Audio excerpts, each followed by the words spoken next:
গোটেই ঘটনাটো এতিয়া শেহতীয়া কি তথ্য আছে? এতিয়া এই শেষৰ আছে। কালি ৰাতি আমি 3টা-4টালৈকে একেলগে আছিলোঁ, হাই কমিশ্যনৰ লগতে বহি আছোঁ।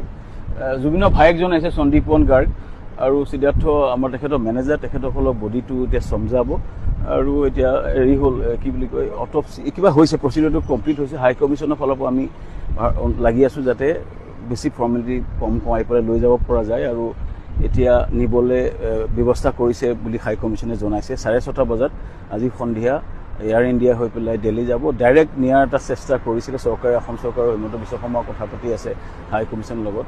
চ' চাৰ্টাৰ্ড ফ্লাইট হয়তো ডাইৰেক্ট নোৱাৰিলে। চ' এতিয়া আমি টিকেট ইহঁতি আনিছিলোঁ কাটি দিব।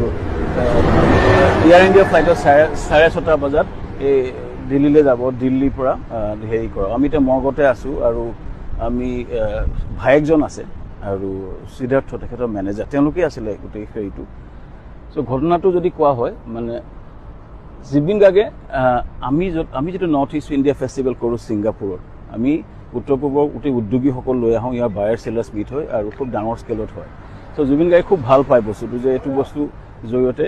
আৰু ইয়াত আমি যেতিয়া বেংকক কৰিছিলোঁ তেতিয়াই ফ্লাইটটো আৰম্ভ হৈছিলে আৰু তেতিয়াৰ কাৰণে গৈছোঁ। চ' আমাক মাতি আছে মৰ্গত যাব লাগিব, তাৰ কাৰণে মই কৈ গৈছোঁ আমাৰ পৰিৱেশটো অলপ হেৰি।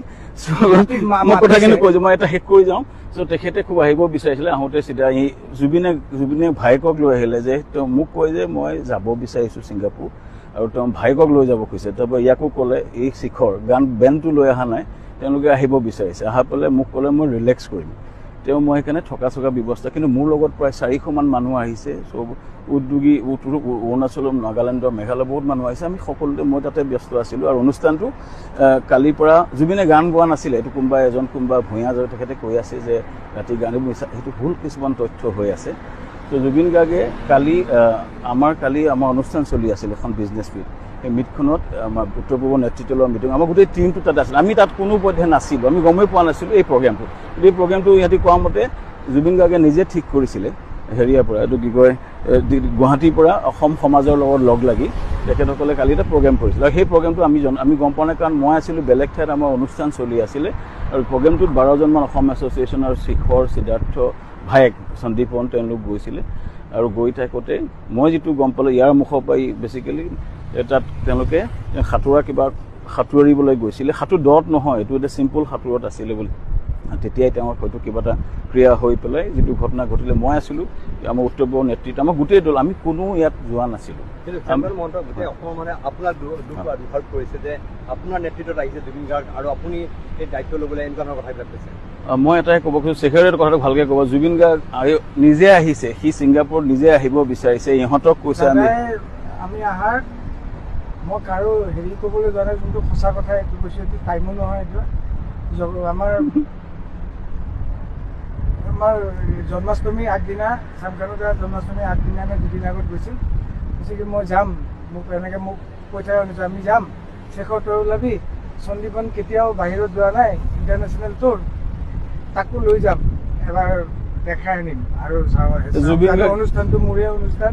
আৰু পৰহি দিনা যোনটো স্ক্ৰিপ্ট গান দাদাৰ দেখা পাইছে, টিয়াৰ্ছ অফ হেভেন্স গাইছে, তাতে যোনজন আৰ্টিষ্ট আছিল তেওঁকো ইনভাইট কৰিছে আজি যোনটো হ'ব লগা অনুষ্ঠান, যে আপুনি আহিব মোৰ অনুষ্ঠানলৈ, আমাৰ নৰ্থ ইষ্ট ফেষ্টিভেল, মই তাৰ ব্ৰেণ্ড এম্বেচেডৰ, আমি এৰেঞ্জ কৰিছোঁ, আপুনি আহিব, এনেকৈ কৈছিল। এই বস্তুটো তাতকৈ আৰু কি ক'ম, আৰু একো গমেই নাপালোঁ। যোনটো বস্তু নৰ্মেলি গৈছোঁ, আমি ইয়াতে আহিছোঁ ফুৰিব, কেতিয়াও নাহা জেগা, যেনেকৈ কয় চবেই তাতেই যাম।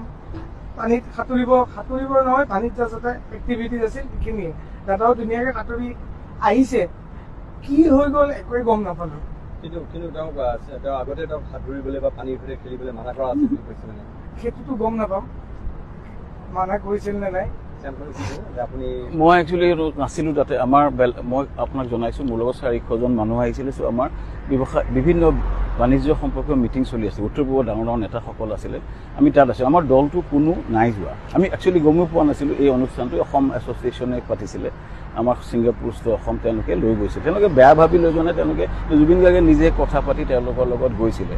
এইটো এওঁলোককো মাতি, মই ৰাতিপুৱাৰ পৰা আমাৰ বহুত দূৰত আছিলোঁ, মই যেতিয়া গম পালোঁ লগলে তাৰপিছত আমিয়ে লাগি আছোঁ ইয়াত, গোটেই প্ৰচিডিউৰটো আমি লাগিছোঁ। কিন্তু মই এটাই জনাব খুজিছোঁ, এই ঘটনাটোত প্ৰথমতে মোক যে দুখ দি আছে, মই দ্ৰুত এটাই দিব খুজিছোঁ, শ্ৰদ্ধেয় ৰাইজ, আমি মোক নিজে আহিছে, মোক এতিয়া মৰ্গত মাতিছে, তেখেতে নিজে আহিছিলে অনুষ্ঠানটোত, আহি পেলাই তেখেতে আমাক কৈছে যে ভায়েকক লৈ যাব, এতিয়া মোক মাতিছে মৰ্গত, তেখেতে বস্তুটো বডিটো আমি লৈ পেলাই ব্যৱস্থা কৰিছোঁ। মই ৰাইজক এটাই অনুৰোধ জনাইছোঁ, আমি বহুত বিধ্বস্ত হৈ গৈছোঁ গোটেই বস্তুটো, মোৰ কাৰণে আটাইতকৈ দৰকাৰী মানুহ ইমান মৰম কৰিছিলে, তো সেইটোৱে ডাঙৰ কথা। বাকী এই অনুষ্ঠানটোত তেখেত গৈছে, মোৰ কোনো তাতে ভূমিকা নাই, মই গমেই নাপাওঁ তাত যোৱাটো।